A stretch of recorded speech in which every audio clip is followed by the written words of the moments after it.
പാല് കുടിച്ചാൽ ക്യാൻസർ ഉണ്ടാകുമോ? ഒരു ഡോക്ടർ ഈ സോഷ്യൽ മീഡിയയിലൂടെ ഇത്തരത്തിലുള്ളൊരു വീഡിയോ ഷെയർ ചെയ്യുകയും ധാരാളം ആളുകളാണ് ഈ ഒരു സംശയം ചോദിച്ചത്.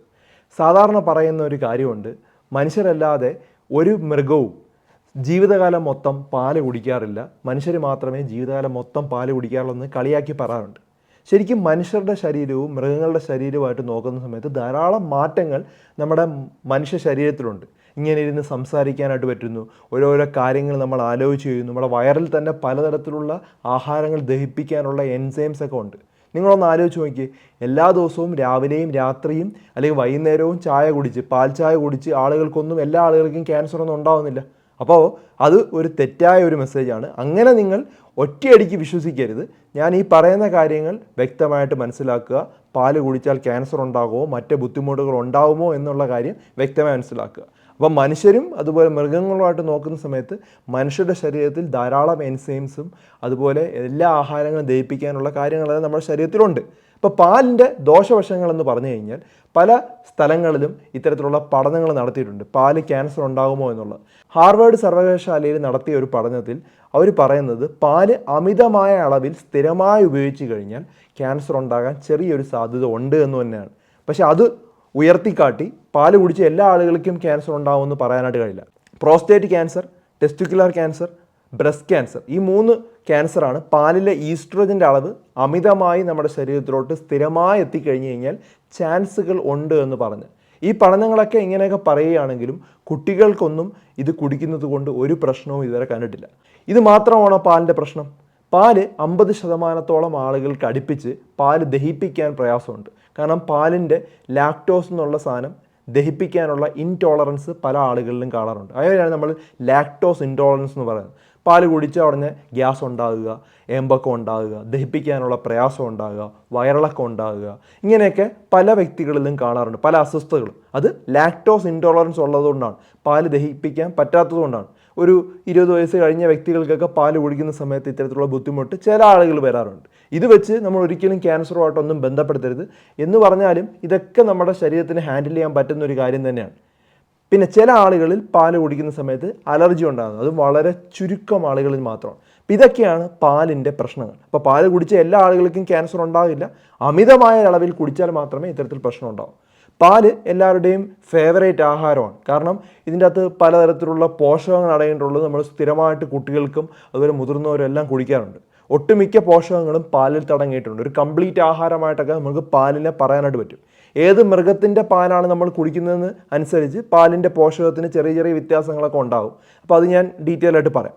അപ്പോൾ കൂടുതൽ പേർ ഉപയോഗിക്കുന്നത് പശുവും പാലായതുകൊണ്ട് തന്നെ പശുവും പാല് ഒരു 100 ml നമ്മൾ പശുവും പാല് നമ്മുടെ ശരീരത്തിൽ കുടിക്കുകയാണെങ്കിൽ ഏകദേശം ഒരു 67 കലോറി എനർജിയാണ് നമ്മുടെ ശരീരത്തിലോട്ട് എത്തുന്നത്. 3.9 ഗ്രാം കൊഴുപ്പും 3.2 ഗ്രാം പ്രോട്ടീനും 120 മില്ലിഗ്രാം കാൽഷ്യവുമാണ് നമ്മുടെ ശരീരത്തിലോട്ട് എത്തുന്നത്. കാർബോഹൈഡ്രേറ്റ്സ് എന്ന് പറയുന്നത് ലാക്ടോസ് എന്നുള്ള രൂപത്തിലാണുള്ളത്. അതുകൊണ്ടാണ് ഞാൻ നേരത്തെ പറഞ്ഞത് ചില ആളുകൾക്ക് അത് ദഹിപ്പിക്കാനുള്ള പ്രയാസമുണ്ട്. ഇനി പാലിൽ ധാരാളം അമിനോ ആസിഡ്സ് അടങ്ങിയിട്ടുണ്ട്. നമ്മുടെ ശരീരത്തിന് ആവശ്യമുള്ള പലതരത്തിലുള്ള അമിനോ ആസിഡ്സും പാലിൽ അടങ്ങിയിട്ടുണ്ട്. വൈറ്റമിൻ ഡി അടങ്ങിയിട്ടുണ്ട്. അതുകൊണ്ട് എല്ലിനും പല്ലിനും ഒക്കെ വളരെ നല്ലതാണ്. കുട്ടികളുടെ വളർച്ചയ്ക്കും അതുപോലെ കുട്ടികളുടെ ഒരു ആരോഗ്യത്തിനും അത് വളരെയധികം ഗുണം ചെയ്യുന്ന ഒരു കാര്യമാണ് പാൽ. ആട്ടിൻ പാല് പശുവും പാലിനെയും കാട്ടും നല്ലതാണ് എന്ന് പറയാറുണ്ട്. അത് കുറച്ചൊക്കെ സത്യമാണെന്ന് വേണമെങ്കിൽ പറയാം. കാരണം ഇതിനകത്തുള്ള ചെറിയ ഘടകങ്ങളിൽ ആട്ടിൻ പാലിന് വ്യത്യാസമുണ്ട്. ഇപ്പോൾ ലാക്ടോസിൻ്റെ അളവ് നോക്കുവാണെങ്കിൽ ഈ ആട്ടിൻ പാലിൽ അത് കുറവാണ്. അപ്പോൾ അതുകൊണ്ട് തന്നെ വയറിലുണ്ടാവുന്ന ഈ ബുദ്ധിമുട്ടുകളും ഈ അലർജിയും അതുപോലെ തന്നെ ദഹന പ്രശ്നങ്ങളൊക്കെ കുറവായിരിക്കും ആട്ടിൻ പാല് കുടിക്കുകയാണെങ്കിൽ. അപ്പോൾ ദഹിക്കാൻ കുറച്ച് എളുപ്പമാണ്.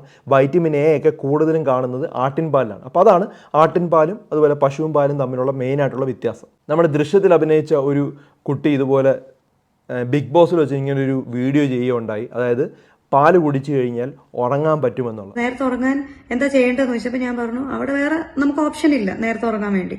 ഞാൻ പറഞ്ഞു പാല് കുടിച്ചു കഴിഞ്ഞാൽ ഉറങ്ങാൻ പറ്റും. ഇതാണ് നടന്നത്. അപ്പോൾ ധാരാളം ആളുകൾ ഇതിനെക്കുറിച്ച് സത്യമാണോ എന്നുള്ള രീതിയിൽ മെസ്സേജ് അയച്ചിട്ടുണ്ട്. അപ്പോൾ നിങ്ങൾ മനസ്സിലാക്കേണ്ടത് പാലിൽ ഒരു അമിനോ ആസിഡ്സ് ഉണ്ട്, ട്രിപ്റ്റോഫാൻ എന്നാണ് പറയുന്നത്. ഇത് നമ്മുടെ ന്യൂറോ ട്രാൻസ്മിറ്റർ, അതായത് ബ്രെയിനിലുള്ള പല ഹോർമോൺസിനെയും ആക്ടിവേറ്റ് ചെയ്യാൻ പറ്റും. സെറട്ടോണിനും അതുപോലെ തന്നെ നമ്മുടെ ബ്രെയിനിലുള്ള മെലറ്റോണിൻ എന്നൊക്കെ പറഞ്ഞ് ഹോർമോണുകളെ ആക്ടിവേറ്റ് ചെയ്യാം. ഇത് ഉറങ്ങാൻ വേണ്ടി ഹെൽപ്പ് ചെയ്യും. അപ്പോൾ അതുകൊണ്ട് തന്നെ ചെറിയ ചൂട് പാല് ഉറങ്ങുന്നതിന് മുമ്പായിട്ട് ഒരു 2 മണിക്കൂർ മുമ്പായിട്ട് കുടിക്കുന്നതുകൊണ്ട് കുറച്ച് ആളുകൾക്കെങ്കിലും ഉറങ്ങാനായിട്ട് ഹെൽപ്പ് ചെയ്യും. എല്ലാ ആളുകൾക്കും ഇത് സക്സസ്ഫുൾ അല്ലെങ്കിൽ പോലും അതൊരു കറക്റ്റായിട്ടൊരു മെസ്സേജാണ്. കുറച്ച് ചൂടുപാൽ നമുക്ക് കുടിക്കുന്നതുകൊണ്ട് കുഴപ്പമൊന്നുമില്ല. ഇനി സസ്യാഹാരം കഴിക്കുന്ന ആളുകൾക്ക്, അതായത് വെജിറ്റേറിയൻസിന് നമുക്ക് മത്സ്യം കഴിക്കാൻ പറ്റില്ല, മാംസം കഴിക്കാൻ പറ്റില്ല. അത്തരം ആളുകൾക്ക് പാല് കുടിച്ചു കഴിഞ്ഞാൽ ധാരാളം പ്രോട്ടീൻ അതിനകത്ത് അടങ്ങിയിട്ടുണ്ട്. അതിനകത്ത് അടങ്ങിയിട്ടുള്ള ധാരാളം ഈ അമിനോ ആസിഡ്സ് എല്ലാം അവരുടെ ശരീരത്തിലോട്ട് എത്തുന്നത് അവർക്ക് നല്ല തന്നെയാണ്. ഇപ്പോൾ വെജിറ്റേറിയൻസിന് സത്യം പറഞ്ഞു കഴിഞ്ഞാൽ ഈ പ്രോട്ടീൻ കിട്ടാൻ വേണ്ടിയും ഒരു സമ്പൂർണ്ണ ആഹാരം ലഭിക്കാനായിട്ട് പാല് അവർ ഉൾപ്പെടുത്തുന്നത് വളരെ നല്ലതാണ്. പല വെജിറ്റേറിയൻസും പാല് കുടിക്കാറുണ്ട്, ചില വെജിറ്റേറിയൻസ് പാലും കുടിക്കാറില്ല. പിന്നെ കുട്ടികൾക്കൊക്കെ ഓർമ്മയ്ക്കും അതുപോലെ തന്നെ അവരുടെ മസ്തിഷ്കത്തെ വളർച്ചയ്ക്കുമെല്ലാം പാല് വളരെയധികം ഗുണം ചെയ്യും. അതിൻ്റെ അകത്തുള്ള അമിനോ ആസിഡ്സും ഈ പറഞ്ഞ ഗുണങ്ങളെല്ലാം കുട്ടികൾക്ക് വളരെ നല്ലതാണ്. കുട്ടികൾക്ക് ഈ പാല് കുടിക്കുന്ന സമയത്ത് വലിയ പ്രശ്നങ്ങളൊന്നും ഉണ്ടാകാറില്ല. അതുകൊണ്ട് തന്നെ കുട്ടികൾക്ക് സ്ഥിരമായിട്ട് പാല് കൊടുക്കുന്നത് നല്ല തന്നെയാണ്. എൻ്റെ മോൾക്കൊക്കെ സ്ഥിരമായിട്ട് നമ്മൾ പാല് കൊടുക്കാറുണ്ട്. ഇപ്പം ഞാൻ പാല് കുടിക്കുമെന്ന് ചോദിച്ചു കഴിഞ്ഞാൽ എനിക്ക് പാൽ അങ്ങനെ കുടിക്കാൻ ഇഷ്ടമല്ല. ഞാൻ ചായയും കുടിക്കില്ല, അതുപോലെ കാപ്പിയും പണ്ട് മുതലേ കുടിക്കാറില്ല. പക്ഷേ എവിടെയെങ്കിലും നമ്മൾ പോകുന്ന സമയത്ത്, ആരെങ്കിലും ഒരു വീട്ടിൽ പോകുന്ന സമയത്ത് ആരെങ്കിലും ഉണ്ടാക്കി തന്നാൽ ഞാൻ കുടിക്കാറുണ്ട്. അപ്പോൾ അതുകൊണ്ട് മാസത്തിലൊരിക്കയോ അല്ലെങ്കിൽ ഒരു 2 ആഴ്ചയിലൊരിക്കയൊക്കെ വേണമെങ്കിൽ കുടിക്കുമെന്ന് പറയാം. അപ്പം ഇതുകൊണ്ട് നമ്മൾ മിതമായ അളവിൽ നമ്മൾ കുടിക്കുന്നത് കൊണ്ട് ഒരു പ്രശ്നവും ഉണ്ടാകില്ല. അപ്പോൾ ദിവസവും രാവിലെയും വൈകുന്നേരവും ചായ കുടിക്കുന്ന ആളുകൾക്ക് പോലും ക്യാൻസർ ഉണ്ടാകുന്നില്ല. അപ്പം നിയന്ത്രിച്ച് ഉപയോഗിക്കുകയാണെങ്കിൽ ശുദ്ധമായ പാല് കൊണ്ട് ഒരു പ്രശ്നവും ഉണ്ടാവുന്നില്ല. നമ്മുടെ ശരീരത്തിൽ ഗുണങ്ങൾ മാത്രമേ ഉണ്ടാവുള്ളൂ. ഞാൻ അത്രമാത്രം ആരോഗ്യ ഗുണങ്ങളാണ് ഇതിനെക്കുറിച്ച് പറഞ്ഞത്. അപ്പോൾ അത്രമാത്രം ഗുണങ്ങൾ ഇതിനുണ്ട്. പ്രായപൂർത്തിയായ ഒരു വ്യക്തി ഒരു 150 ml വെച്ച് എല്ലാ ദിവസവും കുടിക്കുന്നുണ്ട്, ഒരു കുഴപ്പമില്ല. ഇനി ഗർഭിണികളാണോ കുട്ടികളാണെങ്കിൽക്കോ 250 ml പാല് വരെ എല്ലാ ദിവസവും കുടിക്കാം. നിങ്ങൾക്ക് പാൽ എല്ലാ ദിവസവും കുടിക്കണമെങ്കിൽ ഒരു ആഴ്ചയിൽ ഒരു 3 ദിവസം 4 ദിവസം കുടിച്ചാലും കുഴപ്പമില്ല. അങ്ങനെ കുടിച്ചാലും മതി. അത്രമാത്രം പോഷകങ്ങളുള്ളതുകൊണ്ട് സ്ഥിരമായിട്ട് ഇത് കുടിക്കാം. എല്ലാം അമിതമായാൽ അമൃതും വിഷമായെന്ന് പറയുന്നത് പോലെ തന്നെ പാലും അമിതമാകാതിരിക്കാൻ നോക്കുക. കുട്ടികൾക്ക് ദിവസവും കൊടുക്കുന്നത് നല്ലതാണ്. ഒരു 250 ml അല്ലെങ്കിൽ ഒരു 300 ml എല്ലാ ദിവസവും കൊടുത്തു കഴിഞ്ഞാൽ അവരുടെ വളർച്ചയ്ക്കും അതുപോലെ തന്നെ അവരുടെ ശരീരത്തിൽ കിട്ടുന്ന അമിനോ ആസിഡ്സും എല്ലാം നല്ല തന്നെയാണ്. ഇനി പ്രമേഹമുള്ളവർ, വൃക്ക സംബന്ധമായ രോഗമുള്ളവർക്ക് പാല് കുറച്ച് നിയന്ത്രിച്ച് ഉപയോഗിക്കണം. കാരണം അതിൻ്റെ അകത്തുള്ള കൊഴുപ്പിൻ്റെ അളവാണ്. ഈ പാലിൻ്റെ അകത്ത് ധാരാളം കൊഴുപ്പുള്ളത് കൊണ്ടും അന്നജം ഉള്ളത് കൊണ്ടും അമിതമായി ഉപയോഗിച്ച് കഴിഞ്ഞാൽ പ്രമേഹ രോഗികൾക്കും വൃക്ക രോഗമുള്ളവർക്കും അത്ര നല്ലതല്ലെന്ന് പറയാം. ഇപ്പോൾ കൊഴുപ്പ് നീക്കം ചെയ്ത സ്കിംഡ് മിൽക്കൊക്കെ ഉണ്ട്, ഫാറ്റ് ഫ്രീ മിൽക്ക് ഇപ്പോൾ അവൈലബിൾ ആണ്. അത്തരം ആളുകൾ അത് ഉപയോഗിച്ചാലും മതി. അതും അമിതമാകാതെ ഈ പറഞ്ഞ അളവിൽ കുടിക്കുകയാണെങ്കിൽ ഒരു കുഴപ്പമില്ല. ചുരുക്കി പറയുകയാണെങ്കിൽ ആ വീഡിയോയിൽ പറഞ്ഞിരിക്കുന്ന പല കാര്യങ്ങളും തെറ്റാണ്. അമിതമായി പാല് ഉപയോഗിക്കാതിരിക്കാൻ നോക്കുക. മിതമായ അളവിൽ കുട്ടികൾക്കും മറ്റും കൊടുക്കുന്നതുകൊണ്ട് ഒരു കുഴപ്പമില്ല. ധാരാളം ആളുകൾക്ക് വേണ്ടി ഈ വീഡിയോ ഷെയർ ചെയ്ത് കൊടുക്കുക. കാരണം ആ വീഡിയോ ഓൾറെഡി മില്യൺസ് ഓഫ് ആളുകൾ കണ്ടു കഴിഞ്ഞു. അപ്പോൾ ഇനിയുള്ളൊരു പ്രശ്നം, നമ്മൾ ഈ ഒരു കാര്യം എത്ര ആളുകൾക്ക് പറഞ്ഞു കൊടുത്താലും മാറ്റാൻ പ്രയാസമാണ്. അവരുടെ മനസ്സിലെല്ലാം ഓൾറെഡി പേടിയായി, പാല് കുടിച്ചാൽ ക്യാൻസർ ഉണ്ടാവും.